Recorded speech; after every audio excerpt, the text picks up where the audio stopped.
आज विश्व मानवीय दिवस है और आपको भी इसकी ढेरों बधाई। जी हां, सरकार ने यह सोचकर 370 खारिज की कि कश्मीर में अमन लौटे, चैन लौटे और लोगों का विकास हो, लेकिन फेक न्यूज फैक्ट्री को यह बर्दाश्त नहीं। अब आप देखें तो इसमें घी का काम आग में अगर कोई कर रहा है तो वो है ममता बनर्जी जैसे लोग जो मानवाधिकार का सवाल उठा देते हैं। गुलाम नबी आजाद कहते हैं 370 वापस ला लिया जाए। इसे क्या कहा जाए? कहीं ऐसा तो नहीं कि हमारे देश में पाकिस्तान का स्लीपर सेल काम करने लगा है? जी हां, 15 दिनों में क्या क्या हुआ?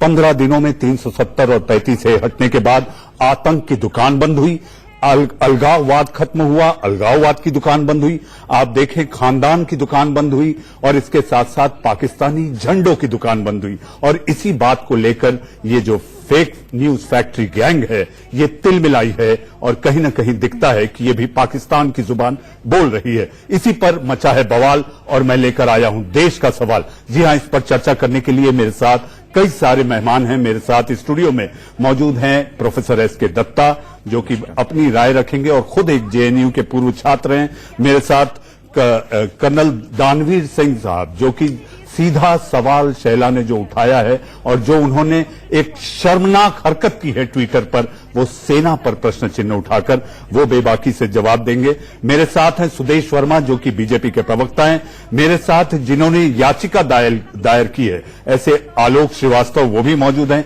मेरे साथ अंबर जैदी वो भी स्टूडियो में मौजूद है और मेरे साथ जुड़े हुए हैं महमूद प्राचा साहब जो कि सदस्य हैं all India Muslim personal law board के।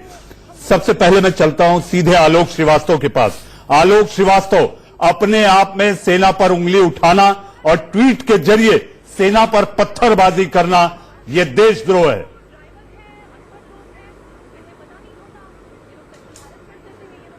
जी बिल्कुल। देखिए, हमारी भारतीय सेना, चाहे वो प्राकृतिक आपदाएं, बाढ़ वगैरह हो या फिर देश की रक्षा का सवाल हो, हमारी भारतीय सेना जो है वो पूरे विश्व में एक सम्मानित सेना की तरफ जानी जाती है।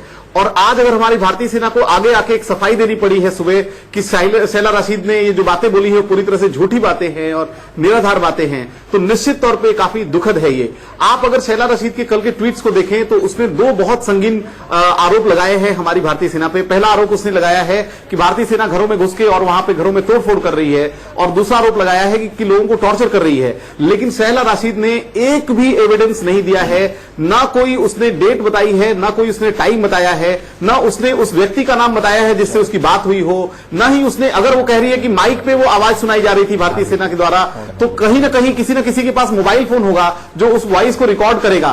तो क्यों कोई वॉइस रिकॉर्डिंग प्रोड्यूस नहीं कर पाई शैला राशिद? इसका सीधा जवाब यह है कि ये पूरा का पूरा आरोप पूरी तरह से झूठा आरोप था, निराधार आरोप था, जिसका सिर्फ एक मकसद, पहला मकसद था कि जो कश्मीर में आज की डेट में शांति है, जो वहां की आवाम पूरी तरह से भारत सरकार के पक्ष के निर्णय के पक्ष में खड़ी है, उस आवाम को भड़काना, हिंसा पे उतारू करना, दंगा फैलाना, ये उसका एक पहला मकसद था इस झूठ के द्वारा। और दूसरा एक बहुत बड़ा मकसद ये था, आपको समझने की जरूरत है कि आज पाकिस्तान हर एक फ्रंट पे पूरी तरह से फेल हो चुका है इंडिया के खिलाफ एक नैरेटिव बनाने में।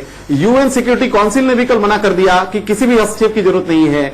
सुप्रीम कोर्ट में भी अगर कुछ लोगों ने कुछ एनजीओ के थ्रू पीआईएल फाइल करवाई, सुप्रीम कोर्ट ऑफ इंडिया ने भी बोला कि हम अभी इस पे हस्तक्षेप नहीं करेंगे।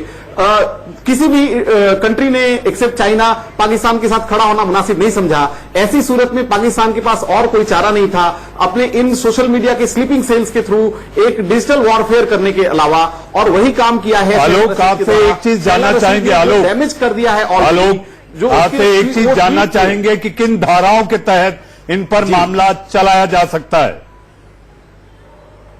आईपीसी की ऐसी कौन सी धाराएं हैं? जी देखिए, जो एक पहला उनका कृत्य है, जी आईपीसी की सबसे पहली धारा है 124A जो राजद्रोह की धारा है, जिसमें अगर आप अपने राष्ट्र के हिंदुस्तान के खिलाफ अगर आप वॉर वेज करते हैं, युद्ध करने की कोशिश करते हैं, लोगों को भड़काते हैं, एक जो लॉयल्टी है लोगों की उसको खत्म करने की कोशिश करते हैं, तो और जिस तरह से एक हिंसा भड़काने का काम करते हैं, बाकी के जो राष्ट्र हैं उनको हिंदुस्तान के खिलाफ खड़ा करने का काम करते हैं, तो राजद्रोह का सीधा सीधा मुकदमा बनता है। वो पहला सेक्शन है जो मैंने अपनी कंप्लेन में इंक्लूड किया है। दूसरे जो सेक्शन जो मैंने इंक्लूड किए हैं 124A आईपीसी के अलावा, वो हैं 153A, 504, 505 आईपीसी। ये वो प्रोविजंस हैं आईपीसी के जिनमें अगर भारत के दो ग्रुप्स के बीच में अगर कोई दंगा फैलाने की कोशिश करता है, जो शांति है उसे भंग करने की कोशिश करता है, लोगों के मन में विद्वेष क्रिएट करने की कोशिश करता है, लोगों को सरकार के खिलाफ भड़काने की झूठी कोशिश करता है, उन सब चीजों के में ये धाराएं लगती हैं। इसके साथ साथ क्योंकि ट्विटर के जरिए ये जी आलोक थे और ये भड़काऊ और झूठे आरोप आलोक मैं आपके पास लौटूंगा। एक्ट जो है इंफॉर्मेशन टेक्नोलॉजी एक्ट, उसके प्रोविजंस भी लगते हैं। आलोक मैं आपके पास लौटूंगा। मैं चलता हूं बीजेपी प्रवक्ता सुदेश वर्मा जी के पास। सुदेश जी, आखिर सरकार क्या कार्रवाई करेगी? सेना पर उंगली, सेना पर फर्जी खबरें, सेना पर मनीष जी पहले तो जी मनीष जी सबसे पहले तो मैं आपको ये बताऊं कि शर्म आता है क्योंकि मैं भी जेएनयू का हूं। जेएनयू से ऐसा व्यक्ति निकला है जो रिसर्च से कोई मतलब नहीं है। जेएनयू का मतलब होता है आप रिसर्च करेंगे, बातों को अपने लॉजिकल तरीके से रखेंगे जिससे समाज का भला हो सके, वैमनस्य नहीं पैदा करेंगे। जेएनयू में डिबेट का कल्चर इसलिए होता है, ये लोग टुकड़े टुकड़े गैंग ने जेएनयू को बदनाम कर रखा है। आपके पास डॉक्टर दत्ता भी हैं, वो भी जेएनयू के हैं। देखिए वो नेशनलिस्ट धारा के, विचारधारा के हैं। हम लोग खुद लॉजिकली बीजेपी का होते हुए भी लॉजिकल चीज को हम सुनना चाहते हैं कि समाज में जो अच्छा हो। और बताइए अगर आर्मी के खिलाफ आप बोलते हैं और आर्मी का स्टेटमेंट आया था कि नहीं आपने गलत किया है, आपने र्यूमर स्प्रेड किया है, और वो भी बेबुनियाद आरोप। देशद्रोह तो सीधा है ना कि आप लोगों को भड़का रहे हैं, आप लोगों को भड़का रहे हैं अपने सेना के खिलाफ। सेना देश है, सेना कोई इंडिविजुअल एंटिटी नहीं है। और इसके जो भी रिपरकशंस होंगे, देखिए आप जस्ट जेएनयू में स्टूडेंट हैं, इसके कारण आपको बहुत सॉफ्ट हैंडल से डील किया जाता है। इसका आप नहीं तो कार्रवाई, सुदेश जी आप जो वकील सरकार क्या कार्रवाई करेगी इस तरह के भड़काऊ और बेबुनियाद निराधार बातों को लेकर? सरकार को भी तो सक्रिय होकर कार्रवाई करनी चाहिए। बिल्कुल सरकार, देखिए एक तो सरकार रूमर को स्टॉप करने के लिए जो करना है वो करेगी, इनको एक्सपोज करेंगे हम लोग सब, जो आप अपने चैनल पर भी कर रहे हैं। सच के साथ आओ ना, अगर सच है तो सच के साथ आओ, सच नहीं है तो झूठ क्यों फैला रहे हो? इस तरह की बात करने से कुछ नहीं होना है। कश्मीर का जो डिसीजन है इरिवर्सेबल है, ये वापस नहीं लिया जा सकता। भारत के पार्लियामेंट का इंडोर्समेंट है। इस बात को जितने जल्दी रियलाइज कर ले उतना अच्छा होगा। जहां तक कार्रवाई की बात है, इनके खिलाफ सख्त से सख्त कार्रवाई होगी। महमूद प्राचा साहब, कार्रवाई होनी चाहिए, जल्द से जल्द होनी चाहिए। आपको लगता है कि जो शैला लगातार लिखती रही है, फरवरी में अगर आप देखें उन्होंने जो लिखा, जिसका ना कोई आधार ना कोई बुनियाद, लेकिन हवा में तीर चलाना उनकी फितरत सी हो गई है।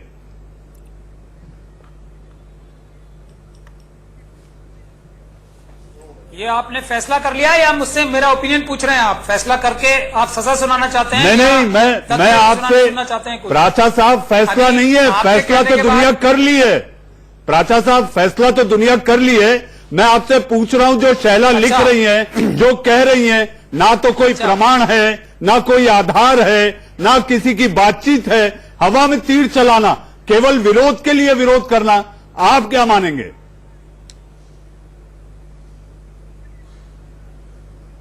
देखिए, सबूत और जो आधार हैं इस सब का, वो इससे पैदा हुए हैं कि सरकार ने इस प्रकार का माहौल क्रिएट कर दिया है वहां के, कि पूरी तरीके से पर्दे में, आयरन कर्टन में रख दिया कश्मीर को। ऐसा क्यों किया? अभी हमने सुना है जम्मू में भी विड्रॉ कर लिया टेलीफोन कनेक्शन। किसने बताया प्राचा साहब? शक के माहौल को प्राचा साहब आपको कौन बता रहा है? तो सबसे पहली जो इसमें दोषी है सरकार है। अब मेरी बात आप ध्यान से सुने, अब आप ध्यान से सुने मेरी बात। इसमें जो चीज इन्वेस्टिगेट, शैला राशिद ने भी कहा है इस बात को, आर्मी से रिक्वेस्ट की है कि वो इन्वेस्टिगेशन करे। इसमें क्या गलत बात है?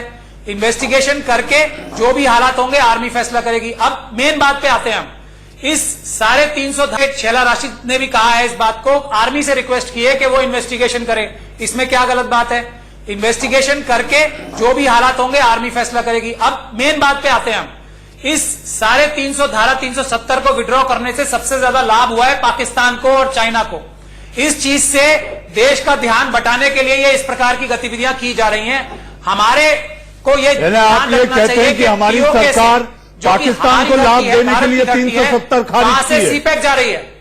मैं आप सुन लीजिए, ये इस बात की इन्वेस्टिगेशन की जानी चाहिए, वही मैं बता रहा हूं आपको। जो हमारा कानूनी अधिकार है पीओके के ऊपर से, वो सरकार ने कश्मीर का जो आर्मी ने डिनाई कर दिया भैया, वो खत्म, आर्मी ने बोल दिया कि सारे चीज गलत है। खुद एक वकील होते हुए इनके पास कोई प्रमाण नहीं है और कानून के मुताबिक प्राचा साहब burden of proof lies on the एक्यूजर। गलत है, कश्मीर में रहते हैं उनके ऊपर सारे लगाए जा रहे हैं। पाकिस्तान के ऊपर क्यों नहीं हमला करके पाकिस्तान ऑक्युपाइड कश्मीर छीनते हैं? पहले सबसे पहला काम किया जाना चाहिए और बहुत ही दुख होता है कि इस प्रकार के लोग भी हिंदुस्तान में बसते हैं। सरकार ने कुछ नहीं किया। अरे भाई साहब, आर्मी का क्वालिफिकेशन आ चुका है, आर्मी ने एक्सपोज कर दिया है, चाइना वो और झूठ बोल रही है, सबसे बड़ा फायदा झूठ बोल रही है, रिवर्स फैला रही है, भारत को बदनाम करने का प्रयास कर रही है। ये प्राचा साहब बहुत बड़े फ्रॉड आदमी हैं। इन्होंने इनका एक ही मकसद है कि जो गरीब और पसमंदा मुसलमान है, जो पढ़ा लिखा नहीं है, उसको हटा के रखो और फैलाते हैं। कई टेलीविजन चैनल पे प्रोपेगेंडा फैलाते हुए। प्राचा साहब, आप मेरे मंच को प्रोपेगेंडा का हिस्सा न बनाएं। आप इसे प्रोपेगेंडा का मंच ना रखें।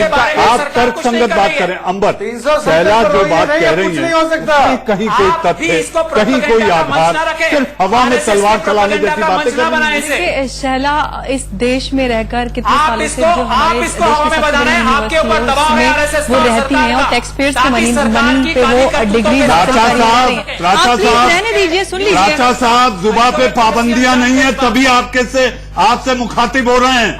कोई तलवार नहीं है, कोई तलवार नहीं है, ये लोकतंत्र है। तभी शैला जैसी यहाँ पर ट्वीट कर भी भारत में लोकतंत्र है। आप एक्सपोज हो रहे हैं। उसकी मैं बात करना चाहती हूँ। वो रहती है हिंदुस्तान में, हिंदुस्तान की राजधानी में रहती है और हिंदुस्तान की सबसे बड़ी यूनिवर्सिटी है, उसमें वो पढ़ाई करती है, सालों से रह रही है टैक्स पेयर के मनी पे, और वो बात करती है freedom of speech and expression की, और वो भारत के टुकड़े करने की बात करती है। और ये पहली बार नहीं है कि शैला ने देश विरोधी कोई बात कही है या कोई नारा लगाया है। अब जबकि भारतीय जनता पार्टी ने वहां से 370 वहां से हट गई है, तो उनका जो उन्होंने करियर अभी जस्ट स्टार्ट किया था कश्मीर में, वो एकदम दूसरी महबूबा मुफ्ती बनने की कोशिश कर रही थी, तो वो एकदम शुरुआत में ही उसको एकदम धड़ाम से उसको गिरा दिया गया। तो कहीं ना कहीं ये झटपटाहट है और वो ये सब करके वो अपना एक पॉलिटिकल करियर दोबारा उसको रिवाइव करने की कोशिश कर रही है, जो कि वो खत्म हो चुका है। और दूसरी बात, जब कश्मीर में not at the cost of the army, मैं वही बोल रही हूँ, मैं वहीं पे आ रही हूँ। दूसरी बात कि उन्होंने हमारे देश की आर्मी का अपमान किया है, क्योंकि हमारे देश में freedom of speech and expression है। यहाँ पर वो कुछ भी बोलती हैं तो उसके लिए उनको मारा नहीं जा सकता। उसके ही विरुद्ध कश्मीर में जब वो प्रकाश एक फीमेल रॉक बैंड था, वहां पर उनको एक फतवा इस्लामिस्ट ने उनके लिए फतवा जारी किया था, तो शैला राशिद बड़ी भारी फेमिनिस्ट बन के उनके फेवर में कूदी थी। लेकिन जब उनको धमकी मिली थी इस्लामिस्ट से, तो वो कितने एकदम चोंच दबा के एकदम चुपचाप बैठ गई थी, क्योंकि वो यहाँ पे इसलिए बड़ी बड़ी हमारे देश के विरुद्ध बातें करती हैं, क्योंकि हम उनको मार नहीं सकते, हम क्योंकि उनको जान से मारने की धमकी नहीं दे सकते, इसलिए वो बड़ी बड़ी बातें करती हैं। लेकिन वो कुछ भी बोले, हमको पता है कि वो कौन है। एक्सप्रेशन अनलिमिटेड नहीं है जी, मैं वही बोल रही हूँ, क्योंकि freedom of speech and expression के लिए की आड़ में आप कुछ भी नहीं बोल सकते, उसकी सीमाएं होती हैं। आप यही freedom of speech and expression जाके अगर वो कश्मीर में प्रैक्टिस करें, जिस तरीके से वो भाषण देती नजर आ रही है जेएनयू में, क्या वो इस तरीके से कश्मीर में बोल सकती हैं? नहीं। क्या वो ऐसे इस्लामिक यही बात है कि शैला हमारे बोल सकती हैं, धारा 370 आप बोल सकती हैं। पहले कभी उन्होंने, मैं वही बोल रही हूँ, प्रकाश के जब प्रकाश, लेकिन वो बोल यहाँ रही है कर्नल साहब, लेकिन ये मदद हो रही है पाकिस्तान को। मैं ये बोल रही हूँ कि जब प्रकाश के लिए फतवा जारी हुआ था, तब उन्होंने ऐसे भाषण नहीं दिया, तब उन्होंने नारे नहीं लगाए कि महिलाओं की जो इतनी बड़ी फेमिनिस्ट है, वहां जाके उन्होंने ऐसे नारे क्यों नहीं लगाए? क्योंकि वो जान से मार दी जाएंगी। मुझे डॉक्टर दत्ता, जो कि जेएनयू के छात्र भी रहे हैं, डॉक्टर दत्ता, आखिर जेएनयू क्यों भारत विरोधी गतिविधियों का अड्डा लगातार बनता जा रहा है? मैं समझता हूं कि जवाहरलाल नेहरू यूनिवर्सिटी भारत विरोधी मतलब कि अड्डा नहीं बन रहा है। वहां पे कुछ ऐसे लोग हैं जो कहीं ना कहीं पे भारत के विरोध में काम करते हैं और भारत के खिलाफ काम करते हैं। तो एक पूरा ग्रेहो है वहां पे, एक ग्रुप है जिसपे फैकल्टी मेंबर्स भी शामिल हैं कुछ, और उसके साथ साथ आपके कर्मचारी यूनियन के भी कुछ लोग हैं और स्टूडेंट भी है। और स्टूडेंट में जो आपके ये जितने सारे हार्डकोर एक्सट्रीम लेफ्ट जिसको कहा जाए हार्डकोर नक्सलाइट्स के भी नक्सलाइट लेफ्ट जितने हैं, पीडीएसयू, डीएसयू, आयसा, ये तमाम जितने सारे हैं, ये लोग इस तरह के काम करते हैं। शैला रशीद ने जो कुछ कहा है, मुझे शर्म आता है कि वो मेरे यूनिवर्सिटी की छात्री है और इस तरह की बातें कर रही है और इस तरह की बातें फैला रही है बिना आधार के, बिना तथ्यों के। मैं समझता हूं कि जैसे मेरे वकील मित्र ने कहा है कि कौन सा धारा लग सकता है, मैं उस पर दोबारा जाना नहीं चाहूंगा। ये सीधा सीधा एक केस है राइट सिडिशन एक्ट लगने का। देश के विरोध में जो कानून है वो सीधा लग सकता है, उसका प्रावधान है। इसके साथ साथ 2016 का जो इंफॉर्मेशन टेक्नोलॉजी एक्ट जो अमेंडेड एक्ट है, वो भी बाकायदा इसके ऊपर ब्रेक के बाद ये चर्चा लगातार जारी है। आखिर ऐसा क्यों हो रहा है कि लगातार हमारे अपने देश का विपक्ष पाकिस्तान की जुबान बोल रहा है, और इतना ही नहीं तो वो बोलने के साथ साथ वो सारी बातें उससे मेल खाती हैं जो लगातार पाकिस्तान कहता रहा है। अब वक्त हो चला है शर्मो हया को ताक पर रखकर आप देखिए कि बेशर्माई की हद कहां तक है कि शैला रशीद ने अब से 18 मिनट पहले एक और ट्वीट किया है जिसमें उन्होंने कहा है कि कश्मीर में जंगल राज है। आखिर इस तरह से ट्वीट कर क्या हासिल करना चाहती हैं शैला, और इसके साथ साथ उनके पीछे ऐसा कौन है, कौन दिमाग दे रहा है, क्या हासिल होगा? कर्नल दानवीर, सेना को बदनाम करना, सेना को बदनाम करने के साथ साथ इसके पीछे का मकसद क्या देखते हैं आप? मनोबल गिराना सेना का? देखिए, मनोबल तो खैर सेना का ऐसे नहीं गिरता है, बट ये बिल्कुल आपके चैनल के माध्यम से लोगों को ये जरूर पता होना चाहिए कि ये हिंदुस्तान की सेना एक डेमोक्रेटिक कंट्री की एक आर्मी है जिसके अंदर सिविलियन प्रेडोमिनेंस है इस देश के अंदर। ये कोई पाकिस्तान फौज नहीं है, ये कोई पीपल्स लिबरेशन आर्मी नहीं है कि आप कुछ भी कर ले और आपका चल जाएगा, किसी को पता नहीं चलेगा। ऐसा नहीं है हिंदुस्तान के अंदर। उससे पहले कि कोई और कुछ बोले, ये उस डेमोक्रेटिक कंट्री की फौज है कि अपने आप संज्ञान लेती है कोई भी ऐसी चीज पता लगे और बहुत सख्त कार्रवाई करती है। सिविलियन एनवायरनमेंट में इतनी सख्त कार्रवाई नहीं होती जितनी फौजी एनवायरनमेंट में। कोई भी ह्यूमन राइट वायलेशन जो कि ह्यूमन राइट वायलेशन की कैटेगरी में आते हैं, अगर कोई ऐसा पता लगता है तो उसको छोड़ा नहीं जाता है। और आर्मी बहुत बहुत सेंसिटिव है और उसी सेंसिटिविटी का नतीजा था कि इंडियन आर्मी ने उस शैला रशीद के बेबुनियाद फैक्ट्स के परे जो उन्होंने ट्वीट किया उसका तुरंत जवाब दिया। तो army is very very sensitive. अब रही बात शैला रशीद की, तो शैला रशीद जैसा कि हम बात भी कर रहे थे ब्रेक में कि वो प्रोमिनेंस में आना चाहती हैं। अब देखिए, शैला रशीद के एक ट्वीट से उसके ऊपर डिस्कशन हो रहा है एक नेशनल टेलीविजन में। This is what Shaila Rashid wants. Shaila Rashid चाहती हैं कि उनको अरेस्ट कर दिया जाए जिससे कि उनकी नेता नगरी चमक जाए, जो वो करना चाहती हैं। मेरे हिसाब से इमीडिएट जो होना चाहिए, हमें रिक्वेस्ट करनी चाहिए ट्विटर इंडिया से कि उनका ट्विटर अकाउंट बंद कर दिया जाए और मेरे ख्याल से उनको इग्नोर कर दिया जाए, तो that will be a bigger blow than anything else. जी जी, हमारे साथ इस बहस में जो जुड़ने में जिन्हें देरी हुई, ऐसे सनी धीमन भी जुड़ चुके हैं। सनी, क्या हासिल होगा इस तरह के ट्वीट कर सेना पर उंगली उठाना, इतना शर्मनाक कृत्य? आखिर आप देशभक्त हैं या नहीं? बाइनरी में हम नहीं पढ़ना चाहेंगे। हमें कहना चाहेंगे ये जो मुल्क है, ये हम पाकिस्तान नहीं है। जैसे पाकिस्तान में विरोधियों को चुप कराने के लिए बलूचिस्तान में आर्मी वहां के विरोधी नेताओं पर बम फेंकती है, हम हिंदुस्तान है और हमें गर्व है अपनी रिवायत पर। और जिस तरीके से अभी हमसे पहले एक जेंटलमैन ने कहा कि उनका ट्विटर, जो मैं शैला की राजनीति से इत्तेफाक नहीं रखता हूं, कैंपस में थी, उनका विरोध रहा है, उनकी राजनीति का विरोध रहा है, आज भी करते हैं, लेकिन वो भड़काऊ नहीं हो सकता। सनी भड़काऊ नहीं हो सकता। आप मुझे बात रखने दीजिए। सवाल रखना जरूरी है। इस देश का मीडिया और इस देश के विपक्ष के नेता जो गुलाम नबी आजाद उनको तक श्रीनगर में पहुंचने नहीं दिया। आपको क्या पत्थरबाज लगते हैं? आप ओपोजिशन के लीडर्स तक को वहां जाने नहीं दे रहे हैं। आप सब कुछ अंडर कारपेट रखना चाहते हैं। हम चाहते हैं कश्मीर की स्थिति जल्दी। अपोजिशन इस फैसले की हितैषी है क्या? सनी, आप ये बताइए, अपोजिशन क्या करने जा रही है? अपोजिशन ने 70 साल क्या किया? 70 साल वहां पर 40,000 जाने गई। किस किस के घर गए ये नेता? आप किस किस के मां बहन की आंखों के आंसू रोए? अपने पूर्वजों को गाली देना गलत है। जो स्थितियां थी, जिन स्थितियों में एक मुस्लिम मेजोरिटी एक स्टेट आपके एक हिंदुस्तान के साथ जुड़ता है जिस वक्त पार्टीशन का दौर था। इतिहास उस वक्त में से महात्मा सीखना गांधी का वो हमारी वादा सबसे बड़ी था, समझदारी है। वादा था कि हम इतिहास से सेकुलर गलती रहेंगे, हम हुई है, बराबरी तो का उसे ठीक दर्जा करना देंगे। सबसे उसी बड़ी वादे के समझदारी रखते है। हुए आपको तो लोगों को कम से कम बात रखने का मौका देना चाहिए।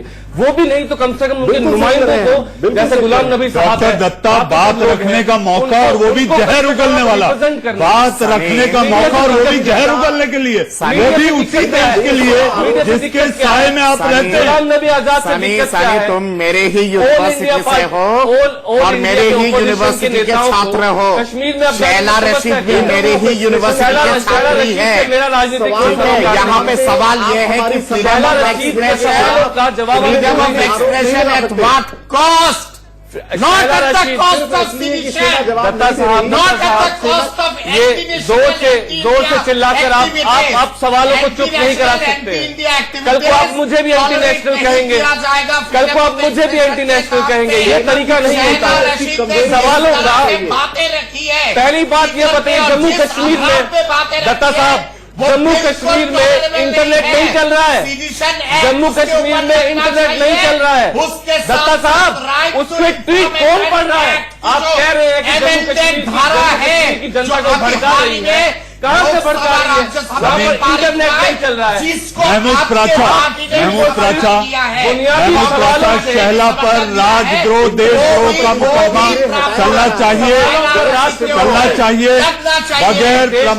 बगैर प्रमाण उन्होंने जो बातें कही है उसका कोई प्रमाण नहीं है। ट्विटर अकाउंट, इंस्टाग्राम, ये ब्लॉक करना सनी, मैंने आपको आपका समय दिया। महमूद प्राचा, डॉक्टर दत्ता, महमूद प्राचा, ये डिक्टेटरशिप महमूद प्राचा, राजद्रोह का मामला चलना चाहिए। लोगों को सवाल करने की जगह न देना, ये डिक्टेटरशिप नहीं, लोकतंत्र नहीं है। हमें अपने लोकतंत्र पर गर्व है। सनी, हमें अपने लोकतंत्र पर गर्व है। डॉक्टर दत्ता, कर्नल दानवीर आ रहा हूं। महमूद प्राचा, ये परफेक्ट केस दिखाई देता है भड़काने का, प्रोपोगेंडा का, राजद्रोह देशद्रोह का मुकदमा बनता है या नहीं? राजद्रोह का जी,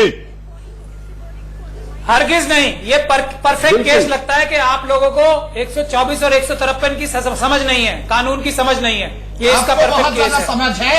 अब मुद्दे की बात पे फिर आते हैं। आप हमें बोलने नहीं देंगे, हमें पता है, लेकिन बहुत बारीकी से दत्ता साहब, आप भीड़ लगाना चाहते हैं इस लॉ एंड ऑर्डर, की बात है। Law and order, Mahmood Pracha, doctor Dutta,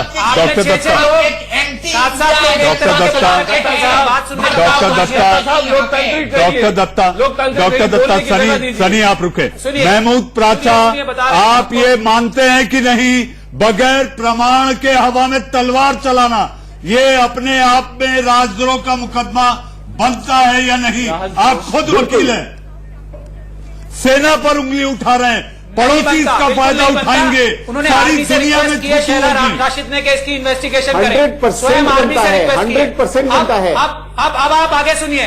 सारी दुनिया में भारत की सेना की बहुत इज्जत है, कोई इस तरह से थूतू नहीं हो रही। थूतू किसके लिए होगी वो मैं बताता हूँ आपको, क्योंकि हमारे देश की सरकार ने लॉ एंड ऑर्डर मेंटेन करना पुलिस का काम है, सेना पर फोर्स कर रही है, सेना का काम है पाकिस्तान को वापस लाना, सेना का काम है रक्षा करना।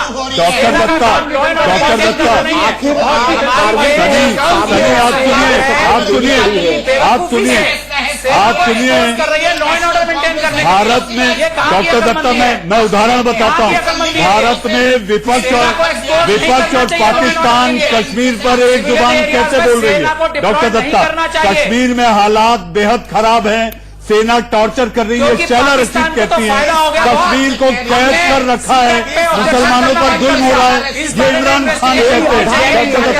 डॉक्टर दत्ता, जम्मू कश्मीर से 370 हटाने का फैसला वापस ले सरकार। गुलाम नबी आजाद कहते हैं जम्मू कश्मीर में 370 को बहाल कर कश्मीरियों की आवाज सुने, ये इमरान खान कहते हैं। डॉक्टर दत्ता, मुझे बोलने दीजिए। सनी सुनिए, आप कह रहे हैं ना कौन सियासत कर रहा है? मोदी शाह की जोड़ी ने उत्तरी बॉर्डर पर एक फिलिस्तीन बना दिया है, ये मणिशंकर अय्यर कहते हैं। जम्मू कश्मीर से 370 हटाने की जिम्मेदारी आरएसएस नाजी विचारधारा वाली है, ये इमरान खान RSS कहते नाजी हैं। विचारधारा अरे प्राचा नहीं है। साहब और सनी, आप बता रहे हैं 370 पे कौन सियासत कर रहा है? हम विरोध करते हैं 370 के इस तरह हटाए जाने का, जिस तरीके से आपने एक बहुत बड़ी 70 साल वहां पर आप ये विरोध कर रहे हैं। आप मुझे 30 सेकंड सनी कैसी बात कर रहे हैं आप? शैला की बात रशीद की राजनीति को अरे लेकिन 370 का विरोध जेएनयू में क्यों?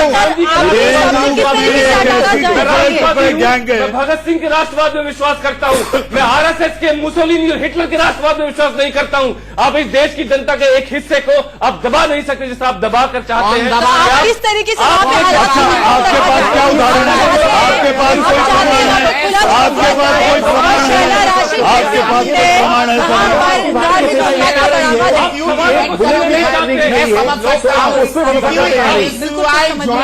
से पहले एआईएसएफ में थे ना, एआईएसएफ में थे, एआईएसएफ से कॉन्टेस्ट किए थे ना। शैला रशीद भी उसी थाली के चट्टे बैठे हैं, इसलिए पुराना प्यार रहेगा तुम्हारा। मैं समझ सकता हूँ। बहुत अच्छी लाल सलाम के हिस्सेदार थे।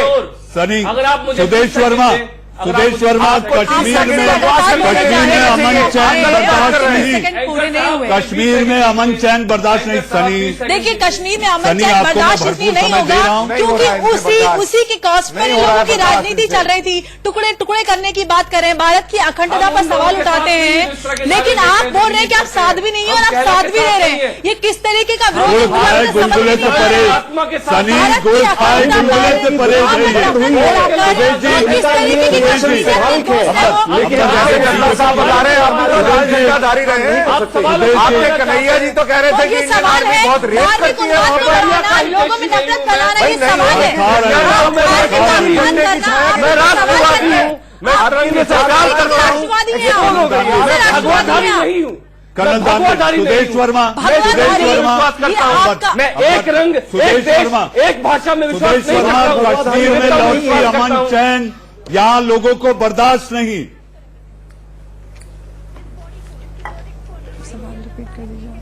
मनीष जी, आज के दिन ये वो लोग हैं जिनकी दुकानें बंद हुई हैं का और जो भी उनकी दुकानें बंद होने पे वो ये रिएक्शन दे रहे हैं। वो लेकिन देश मेरा के ये कहना साथ है कि आप वो देश किसी भी के आधार साथ पे हमारी भारतीय अन्याय सेना कर रहा है। इस तरह से नहीं कर सकते। पूछिए क्यों?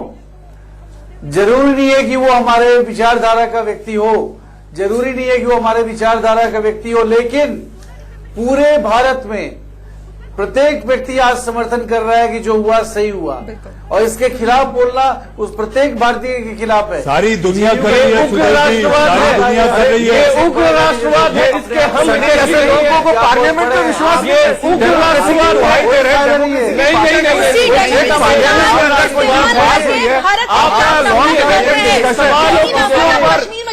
हिंदुस्तान की आवाम गोली मारी जाएगी। आप अपने हिसाब मैं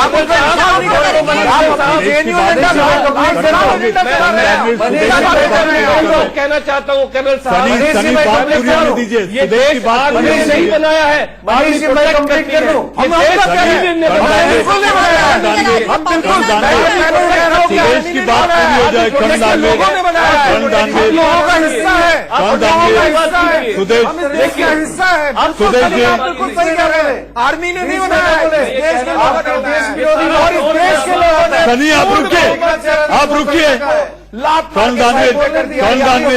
कर्ण दानवे, सुदेश अपनी बात आप पूरी करें प्लीज। मनीष जी, मनीष जी, मनीष जी, मनीष जी, मैं धीवन जी की बात को सुन रहा था, हालांकि मुझे देश विरोधी लगा, फिर भी मैं इसमें देख रहा था पॉजिटिव क्रिटिसिज्म कहां पर है। अरे बात सुन ले, मैं जानना चाह रहा था कि इनमें पॉजिटिव क्रिटिसिज्म कुछ है क्या।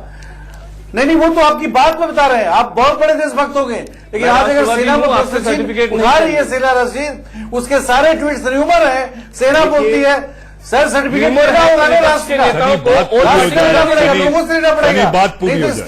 स्ट्रीट में बिना लोग किसी आपके साथ नहीं आधार आएंगे, के, बिना किसी स्ट्रीट में जाइएगा तो लोग सत्यता सेटल कर लेंगे के, आपसे। झूठे आप बात बेसिस पे, सुनिए, झूठ स्नेहा पर रशीद आरोप ने लगाना जो और रूमर लोगों को फैलाया भारतीय उसकी सेना बात हो के रही खिलाफ है, भड़काना, उसने इससे बिना ज्यादा किसी दुखद और फैक्ट्स शर्मनाक कुछ नहीं के हो रूमर सकता को है। फैलाया है और ऐसी रूमर सूरत को में फैलाया है, देश को देशभक्त बदनाम किया है। राष्ट्रभक्त भारतीय की ये इंटरनेशनल जिम्मेवारी किया है कि कि वो innocent नहीं है आवाज वो। उठाए।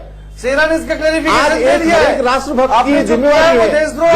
भारतीय डॉक्टर होने में दत्ता, भारत को डॉक्टर बचाव करने का दत्ता प्रयास है। इन्हें उग्र राष्ट्रवाद दिख रहा है, इनका नरम राष्ट्रवाद भी तो हमने 70 साल देखा हमारे है। प्रयासों हाँ, गांधी का राष्ट्रवाद नरम राष्ट्रवाद है, उनका विरोध भगत सिंह का राष्ट्रवाद नरम राष्ट्रवाद है, नेहरू का राष्ट्रवाद नरम राष्ट्रवाद और मैं राष्ट्रवादी हूं। दत्ता नहीं है, ना ही मैंने आपको उपाधि दी है बाद में डॉक्टर डिबेट हो जाएगा। कहीं ना कहीं वो से पूरी तरह से सुनिए। असहाय है। लेकिन आज यहाँ पे महत्वपूर्ण बात यह है आरोप लगा रहा है और कार्रवाई होनी का चाहिए। जो बीज है ना, ऐसी सूरत में मैं मानता हूँ कि सिविशन सेना का के बीज खिलाफ पंडित सख्त नेहरू से जी ने कार्रवाई होनी चाहिए। 1949 में ही डाल दिया था। 47 धारा 370 ला के उस समय हरि सिंह जब लागू हुआ था धारा से हरि सिंह 370 की डिमांड एक सेकंड अरे इतिहास B R Ambedkar ji B R Ambedkar ji अब वक्त चला एक छोटे से ब्रेक बात बोल रहा हूं। के बाद देश का सवाल लगातार जारी है। ब्रेक के बाद भी ये गर्मा गर्म चर्चा जारी रहेगी कि आखिर किस किस की दुकान बंद हुई। जुटा पाकिस्तान, हीरानगर, रामगढ़, प्रागवाल में बॉर्डर के पास हलचल देखी गई है। सूत्रों के हवाले से खबर आ रही है, जैश, लश्कर, हिजबुल मुजाहिदीन आतंकियों की घुसपैठ की साजिश। साफ तौर पर सूत्रों के हवाले से खबर, अंतर्राष्ट्रीय सीमा पर बीएसएफ को हाई अलर्ट पर रखा गया। पाक सेना घुसपैठियों का मुहैया करा रही है गोलाबार। हिजबुल मुजाहिदीन आतंकियों की घुसपैठ की साजिश। साफ तौर पर सूत्रों के हवाले से खबर, अंतर्राष्ट्रीय सीमा पर बीएसएफ को हाई अलर्ट पर रखा गया। पाक सेना घुसपैठियों का मुहैया करा रही है गोला बारूद। सूत्रों के हवाले से खबर, कश्मीर में घुसपैठ की बड़ी साजिश रच रहा है पाकिस्तान। आइए सूत्रों के हवाले से आई खबर पर हमारे वरिष्ठ सहयोगी आतिर खान के पास चलते हैं ज्यादा जानकारी के लिए। आतिर, ये पाकिस्तान में मच रही हलचल को लेकर क्या खबर है? देखिए मनीष, हमारे जो गृह मंत्रालय के सूत्र हैं उनके अनुसार आज इस बात की समीक्षा की गई है। पूरे अंतर्राष्ट्रीय बॉर्डर आईबी पर जो इन्फिल्ट्रेटर्स हैं, जो आतंकी हैं, उनका मूवमेंट देखा गया है और जो सुरक्षा एजेंसी हैं और खुफिया एजेंसी हैं उनकी जो उन्होंने जब इस बात की पूरी तहकीकात की है उसमें ये बात निकल कर आई है कि ये जैश मोहम्मद, लश्कर तोयबा, हिजबुल मुजाहिदीन के आतंकी हैं जिनको इंटरनेशनल बॉर्डर पर लगाया गया है, जो कि बॉर्डर की दूसरी ओर तैयार बैठे हैं घुसपैठ करने के लिए। और सबसे बड़ी बात यह है कि पाकिस्तान इनको हथियार और असला भी मुहैया कर रहा है और इनको इस बात का इंतजार है कब इनको सही मौका मिलता है। और क्या कोई जानकारी है ऐसे कितने आतंकी वहां पर मौजूद हैं? देखिए फिलहाल जो हमें सूत्रों से जानकारी मिली है ये कहना मुश्किल है कि उनकी कितने नंबर्स हैं, लेकिन ये बात तय है कि उनकी संख्या बड़ी है।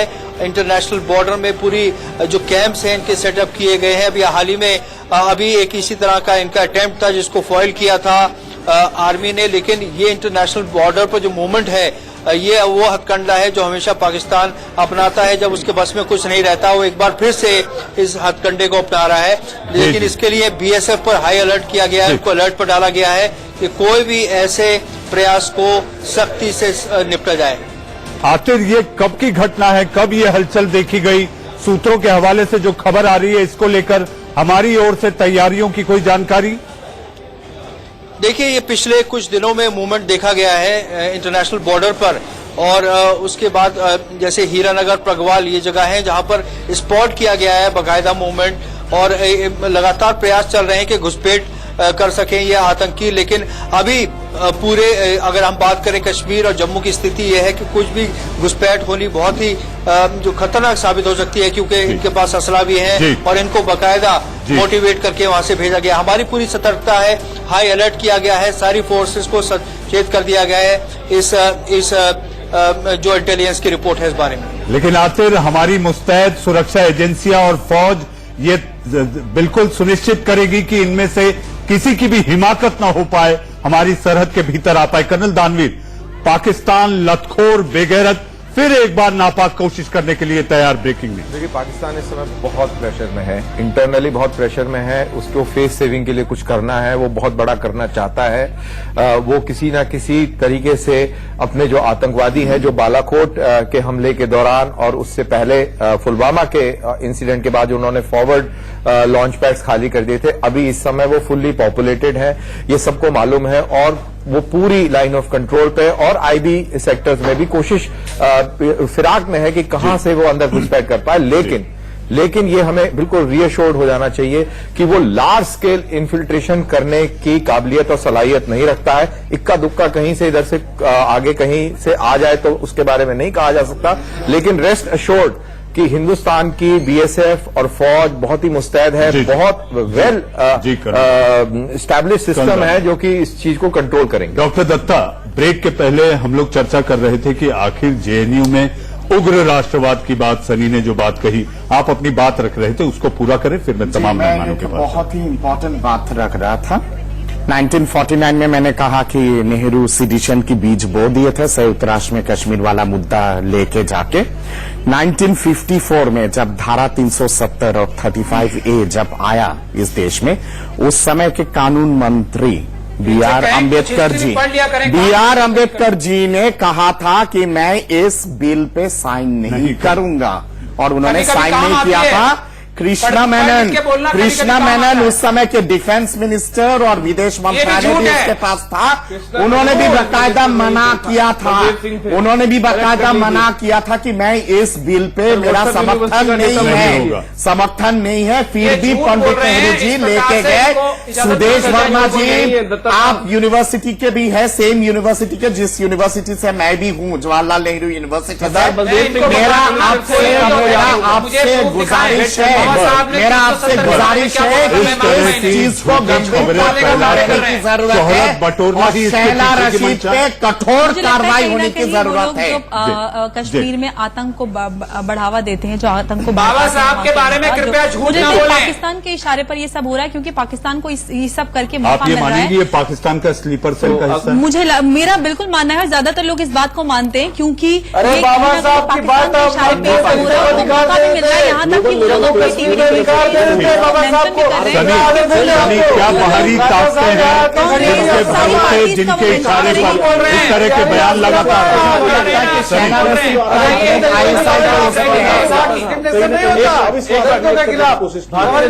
प्रवक्ता ही बैठे हुए, मैं बस कहना बोल रहे थे कि हम लेकिन कश्मीर करेंगे, दोबारा फूट गया है।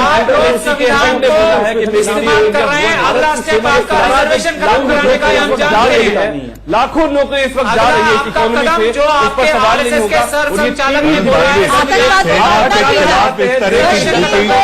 की बात ना की जाए, आप डिबेट को डाइवर्ट कीजिए, आप अनएम्प्लॉयमेंट की बात कीजिए। महमूद प्राचा साहब, महमूद प्राचा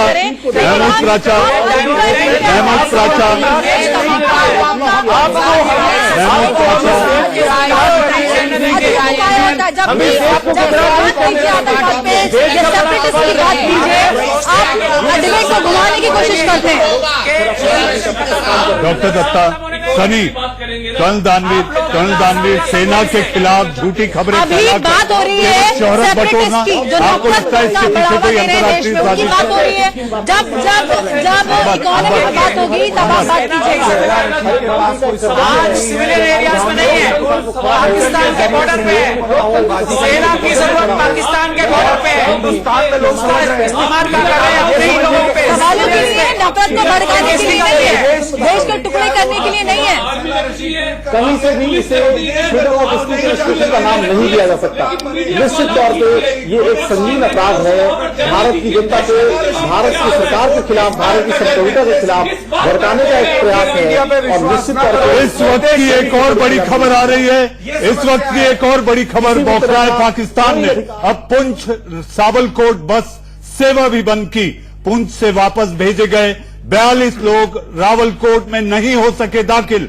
42 लोगों में पीओके के 27 लोगों का परमिट हो चुका है खत्म। दिल्ली लाहौर बस सेवा भी पहले ही बंद हो चुकी है, पाक पहले ही समझौता एक्सप्रेस भी बंद कर चुका है। इस वक्त की सबसे बड़ी खबर।